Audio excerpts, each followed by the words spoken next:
If you're anything like me, you love a good sandwich. Unfortunately, most sandwiches include different processed meats, and those aren't the best from a health perspective. So today, I'm going to give you all a couple of ideas on how to approach making a great high-protein sandwich that's low in calories and tastes delicious. Let's get to it.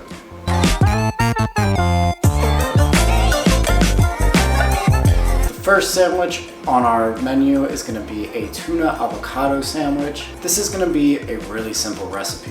For the recipe, we're going to need 1 piece of sourdough bread, a packet of tuna, or really any kind of variation of tuna. If you wanted to do the can, that's fine too. 1 slice of provolone cheese, and 1 avocado.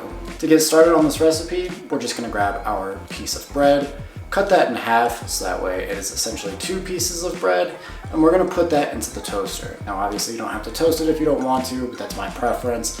It's obviously superior if you toast your sandwiches, but if you want to keep living at 50%, that's on you. Anyways, once our bread is toasted, we're going to cut our avocado and we're going to spread avocado on each slice. This is going to be where our moisture comes from the sandwich, so it's not too dry, especially with that bread now being toasted.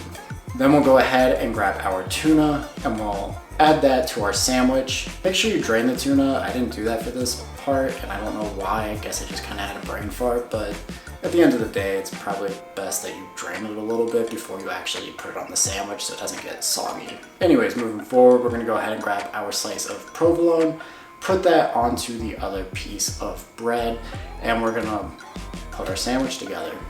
It's that simple. It's really that simple. I love this recipe because it's obviously very quick, easy, and convenient, but there is one thing to note whenever you're getting ready to dive in. It's the weight of the avocado is going to change, so that's going to change the calorie count. Just keep that in mind. Make sure you're tracking however much avocado you're using, but overall, this sandwich hits, it tastes delicious, and it's relatively good whenever we're talking about the macro split. For this sandwich, we have 414 calories, 36 grams of carbs, 18.9 grams of fat, we'll say 19 grams just to be safe, and 28.4 grams of protein. The sandwich is very makeshift. You can obviously make it your own, and I know some people aren't big fans of tuna, so you could theoretically change the tuna for chicken, but I have a better recipe if you're interested in a chicken sandwich.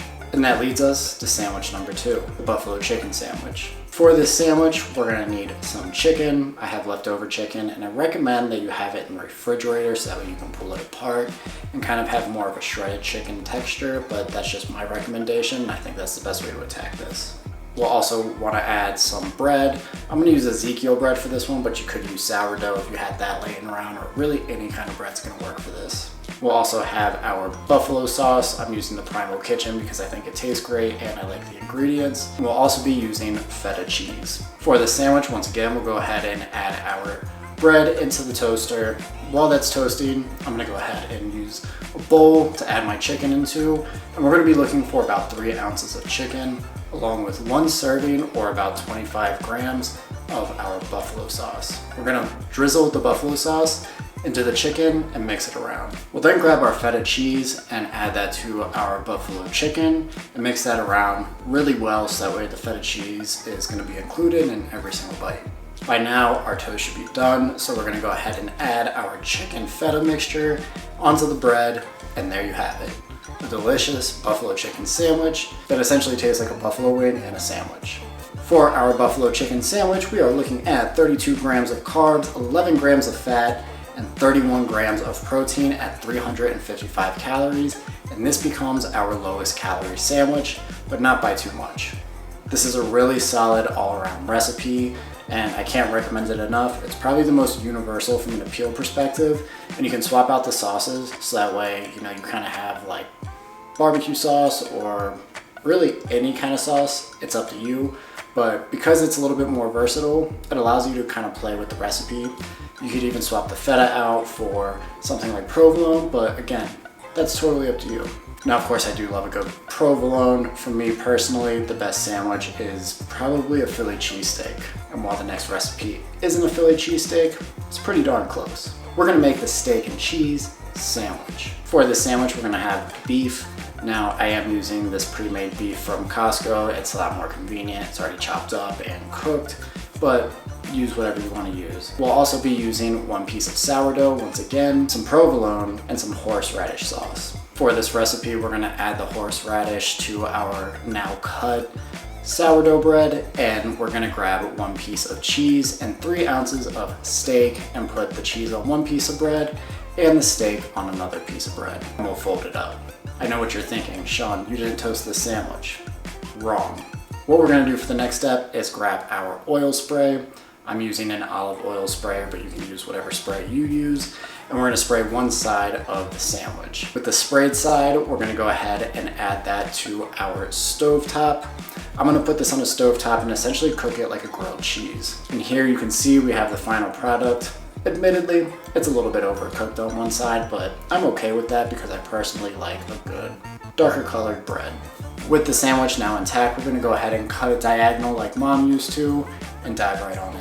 If I'm being honest, this is one of my favorite recipes. I've had it a couple of times this week and it's great post-workout.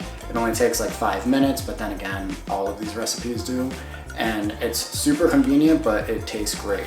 It's gonna be awesome coming up during football season to be able to sit down and have a nice sandwich like this. I'm really looking forward to it. For our calories and macros on the steak and cheese sandwich, we are looking at 34 grams of carbs, 12 grams of fat, and 28 grams of protein, all at 360 calories. So that's pretty good.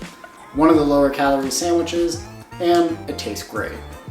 Anyways, that's gonna essentially be it for today's video. As far as making sandwiches goes, it's really easy to kind of fall in the habit of processed meats, but in my opinion, these are way better than any kind of ham and cheese that you can come up with. For me, these are very filling, they taste great, and they're really versatile. Plus, if you're like me and you meal prep every Sunday, you probably have extra proteins laying around. Instead of letting those go to waste, you can now make a snack that's only gonna take you maybe 10 minutes to make, and it's gonna be chock full of protein, keep you full, and just be convenient, right? That's one of the hardest parts about staying consistent, is maintaining something and having that something be convenient. And it doesn't hurt that it also tastes great. Anyways, that's gonna be it for today's video, but don't stop watching now. On the screen, you can see that there is a video that YouTube is recommending just for you. So go ahead and give that a click, and until next time, keep it together.